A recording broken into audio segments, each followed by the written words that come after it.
வணக்கம் மக்களே. இன்னைக்கு ஐயனார் துணை சீரியல்ல யாரும் எதிர்பார்க்காத சில முக்கியமான மாற்றங்கள் நடந்திருக்கு. வானதிக்கும் பாண்டியனுக்கும் இடையிலான அந்த பொண்ணு பார்க்குற வைபவம் நடக்குமா இல்லையாங்கிற பெரிய கேள்விக்கு இன்னைக்கு பதில் கிடைச்சிருக்கு. இதை பற்றி மேலும் தெரிஞ்சுக்கிறதுக்கு நம்ம சேனலை சப்ஸ்கிரைப் பண்ணிக்கோங்க. வாங்க மக்களே, எபிசோட்குள்ளே போகலாம். எபிசோட ஆரம்பத்திலே வானதி அவங்க முடிவில் ரொம்ப உறுதியாக இருக்காங்க. அவங்க அம்மா எவ்வளவோ எடுத்து சொல்கிறாங்க. வானதி, நீ படித்த பொண்ணு, பார்க்குறதுக்கு ரொம்ப அழகாக இருக்க, உனக்கு நல்ல படித்த கை நிறைய சம்பாதிக்கிற மாப்பிள்ளை பார்க்கலாம், ஏன் இப்படி ஒரு கடையில் வேலை செய்கிற பையன் பின்னாடி போகிற அப்படின்னு கேட்குறாங்க நம்ம வானதியோட அம்மா.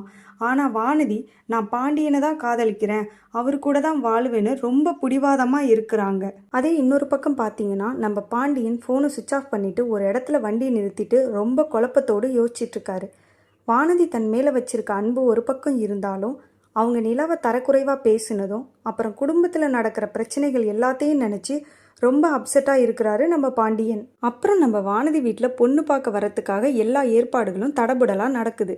வானதி பட்டுப்புடவெல்லாம் கட்டி ரொம்ப அழகாக ரெடியாகி பாண்டியனுக்காக காத்துட்ருக்காங்க. ஆனால் டைம் ஆக ஆக பாண்டியன்கிட்ட இருந்து எந்த பதிலும் இல்லை. 5 மணி 5:30க்கெல்லாம் வரதா சொன்னவங்க 6 மணி ஆகியும் வராதனால வானதிக்கு கொஞ்சம் பயம் வந்துடுது, வருவாங்களோ வரமாட்டாங்களோன்னு. இன்னொரு பக்கம் பார்த்தீங்கன்னா, நம்ம சேரன் வீட்டில் எல்லாரும் பாண்டியனுக்காக காத்துட்ருக்காங்க வானதியை பொண்ணு பார்க்க போகிறதுக்காக. ஆனால் பாண்டியன் நேராகியும் வரல. ஸோ பாண்டியனை காணும்னு சோழன் அவரை தேடி கிளம்புறாரு. ஒரு வழியாக பாண்டியன் ஃபோனை ஆன் பண்ணதும் சோழன் அவருக்கு கால் பண்ணி திட்டுறாரு. எல்லாரும் இங்கே ரெடியாக இருக்கோம், நீ எங்கே இருக்கன்னு கேட்குறாரு. ஆனால் அப்போ தான் நம்ம பாண்டியன் அந்த அதிரடி முடிவை சொல்கிறாரு. இப்போதைக்கு எனக்கு பொண்ணு பார்க்க வேண்டாம், நான் வரல அப்படின்னு சொல்லிட்டு ஃபோனை கட் பண்ணுறாரு.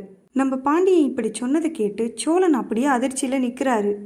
இதோட இன்னைக்கு எபிசோட் முடியுதுங்க. பாண்டியன் ஏன் இப்படி திடீர்னு முடிவெடுத்தாருன்னு தெரியலை. வானதி இதுக்கப்புறம் என்ன பண்ண போகிறாங்க, நிலாவோட அடுத்த மூவ் என்னவா இருக்கும்னு நாளைக்கு எபிசோடில் பார்க்கலாம். இந்த வீடியோ உங்களுக்கு பிடிச்சிருந்தா லைக் பண்ணுங்கள், நம்ம சேனலுக்கு சப்ஸ்கிரைப் பண்ணுங்கள். அடுத்த வீடியோவில் சந்திக்கலாம். பாய் நண்பர்களே.